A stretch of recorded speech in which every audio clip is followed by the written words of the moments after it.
run to pan for gold in a creek, watch movies for hours with our friends, or eat or read whatever we wanted. When I look back on my childhood, I'm actually astounded by how little my parents questioned the things we were doing with our time and where our lives were going, especially since our American small-town childhood was so different from their own. They had their worries, as many immigrant families who strongly want their children to thrive in their new society often do. I remember hushed conversations between my mom and dad about whether we were really getting a good education, and get-togethers with other Korean immigrant families where parents exchanged questions about the schools their children were attending as they tried to navigate an alien school system. Sometimes our differences really compounded my self-consciousness about being one of the few Asian American students in school.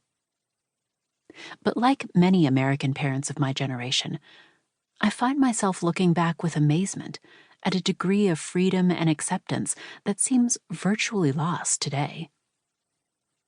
Even though my parents always conveyed the value of holding high expectations, they gave us so much time and space to experiment, play, and just be. They were always trying to do their best for us. They believed in our potential to flourish, but they weren't always trying to mold and change us. During my 20s, I lived in Japan several times, first to study Japanese, and then to do research for a doctorate in East Asian history. In a remote village nestled in the mountainous countryside, I met David, who, like me, was a student who had come to Japan to learn the language. When David and I returned to the United States and decided to get married, we also knew that we might eventually be going back to Japan one day, and maybe even raising children there. No matter where our children would grow up, though, I knew I loved America.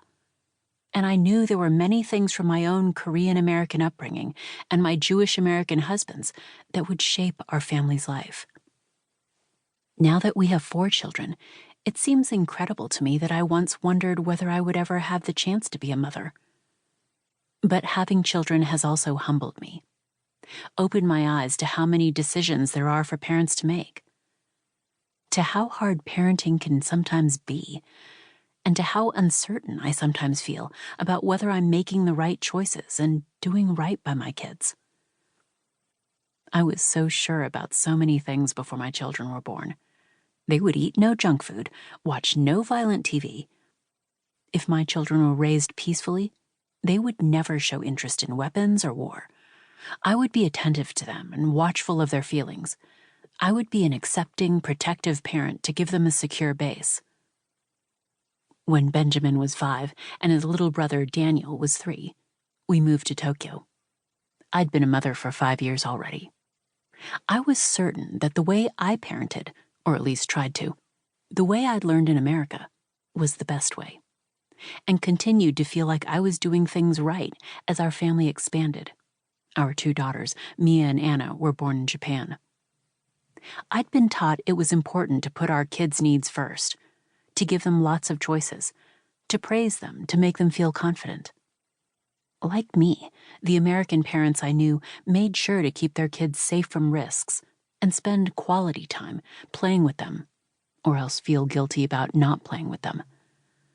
My American friends and I sought out the right classes, toys, and books to foster our young children's development, helped oversee their relationships and disagreements with other children, went to bat for them with their teachers and coaches, and guided what they did in their free time. We devoted ourselves to being the best parents we could be. But as my own children attended local Japanese schools and we spent time with Japanese families, I saw children raised in a very different way who were clearly thriving just as much, and sometimes more, than our own. Moms in Japan were surprised by how uptight I was about allowing sweets, and were startled by how I monitored what my kids were allowed to watch on TV, and the way I tried to stay on top of their behavior. My Japanese friends, unlike me, left their children on their own to figure out their relationships with other kids. They didn't closely watch over their behavior or worry they weren't giving their young kids the right opportunities.